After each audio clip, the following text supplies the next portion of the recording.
சபையில இயேசுவை சிலுவையில் அறையிறது யாரு? நாம தான். நான் சொல்றேன், தேவனை கனப்படுத்த தெரியாம, தேவனை கனப்படுத்த முடியாம, தேவனோட வசனத்தை கனப்படுத்த தெரியாம ஒரு கிறிஸ்தவ இருப்பா. நான் சொல்லுகிற சபையில அந்த ஒரு சீட்டு தேய்ச்சிட்டே தான் இருக்கும். கடைசி வரை தேவனோட ராஜ்யம் வரை சீட்டு தேய்ச்சிட்டே தான் இருக்கும்.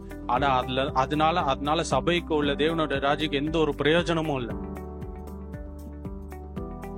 தேவனோட வார்த்தையை, தேவனோட சபையை கனப்படுத்த தெரியாத வசனம் சொல்லுது, மனவாட்டியாக சபையே உனக்கு பாத்துக்க தெரியல, உனக்கு கனப்படுத்த தெரியல, நீ எப்படி உன் சொந்த மனவாட்டியை பார்ப்ப? எதுல போய் சொல்றாங்கன்னா பாடல் வேலையில தான் போய் சொல்றாங்க. இப்ப கூட பாடணும் நம்ம 2வது பாட்டு, லாபமான அனைத்தையுமே அப்படியே என்றோம். ஞாயிற்றுக்கிழமை ஒரு லாபம் கிடைக்கிற ஒரு வேலை வந்துச்சுன்னா போதும், சபை தானே அடுத்த வாரம் போய்க்கலாம், சர்ச்சு தானே அடுத்த வாரம் கூட அங்கதான் நடத்த போறாங்க, அதே இடத்துல தான் நடத்த போறாங்க. நான் சொல்லுகிறேன், ஞாயிற்றுக்கிழமை தேவனோட ஆண்டவருடைய நாள்ல ஆண்டவருடைய ஆலயத்தை விட்டு, ஆண்டவர் அந்த தேவனுடைய ஆராதனையை விட்டு எத்தனை கோடி லாபம் கொடுத்தாலும் நான் சொல்லுகிறேன், நீங்க அதுக்கு போவீர்களானால் உங்க வாழ்க்கை ஆசீர்வாதமா இருக்காது. தேவன் ஆண்டவர் சொல்றாரு, ஒரு நாள் நீங்க என்ன கூப்பிடுவீங்க, நான் என் காதுகளை அடைத்துக் கொள்ளுவேன்னு சொல்றாரு. நம்ம ஆபத்து காலத்துல அவரை கூப்பிடும் பொழுது அவர் காதுகளை அடைத்துக் கொள்வாராம். ஏன்னா வசனம் சொல்லுது, நான் என் வார்த்தையை கொடுக்கும்போது நீ உன் காதை அடைத்து கொண்ட.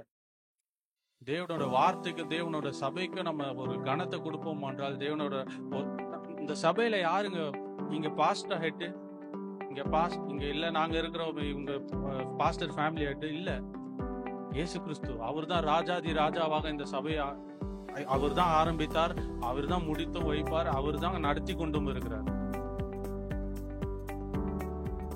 அந்த ராஜாக்கு கொடுக்க வேண்டிய கனத்தை நம்ம நேரத்துல கூட கொடுக்க முடியலன்னா, அநேக கிறிஸ்தவர்கள் தங்களோட அலாரத்துல கூட உண்மையா இல்ல சொல்றேன். நம்ம வைக்கிற அலாரத்துல கூட 4:30 மணிக்கு வச்சுட்டு, இன்னைக்கு எனக்கு அப்படிதான் ஆச்சு, 4:30 மணிக்கு வச்சுட்டு 5:30 மணிக்கு எழுந்தினாரு. நான் யோசிச்சேன், நம்ம வைக்கிற அலாரத்துல கூட நம்ம உண்மையா இல்லையே. என்னையும் தான் சேர்த்து இந்த வசனங்கள்லாம் எனக்கும் தான் பேசுறேன். நான் ஏதோ ஒரு நீதிமான் மாதிரி உங்களுக்கு எல்லாம் வந்து சொல்றேன், இந்த வசனங்கள் எனக்கும் தான். நம்ம அந்த ஒரு அலாரத்துல கூட நம்ம உண்மையா இல்லாத பொழுது நம்ம எப்படிங்க தேவனை இன்னும் திருப்திய வசனம் ஆண்டவர் தாவீதை குறித்து, அவன் இருதயத்துக்கு ஏற்றவனா இருந்தானோ அப்படின்னா அவன் என்ன சொல்றான், அவன் எப்பொழுதும் அவன் தூங்கும் பொழுதும், அவன் எந்திரிக்கும் பொழுதும் தேவனோட ஆலயத்தை குறித்தும் அந்த ஆலயத்தை எப்படிலாம் நம்ம இன்னும் மேம்படுத்தலாம், எப்படிலாம் நம்ம தேவனை ஆராதிக்கலாம் அப்படின்ற ஒரு எண்ணத்துல வாழ்ந்த மனுஷன். ஏன் தெரியுமா, அவனை உயர்த்தினது எந்த மனுஷனும் இல்ல, ஆண்டவர் தான் உயர்த்தினார். சவுல் அத்தனை வருஷம் துரத்துறான், ஆண்டவர் அவனை பாதுகாத்து வழி நடத்தி ஆடுகளுக்கு பின்னாடி இருந்த அந்த தாவீதை ஒரு நாள் உயர்த்துறாரு. தேவனு இஸ்ரவேல் தேசத்துக்கே ஒரு ராஜாவாக கொண்டு வந்து உட்கார வைக்கிறார். அவனுக்கு என்ன தகுதி இருந்தது? அதுதான் தேவனோட ராஜ்யத்துல ராஜாக்களை தள்ளி ராஜாக்களை ஏற்படுத்துவேன்னு வசனம் இருக்கு. ஏன் தெரியுமா, நம்ம தேவனோட ராஜ்யத்துக்குரியவர்கள்.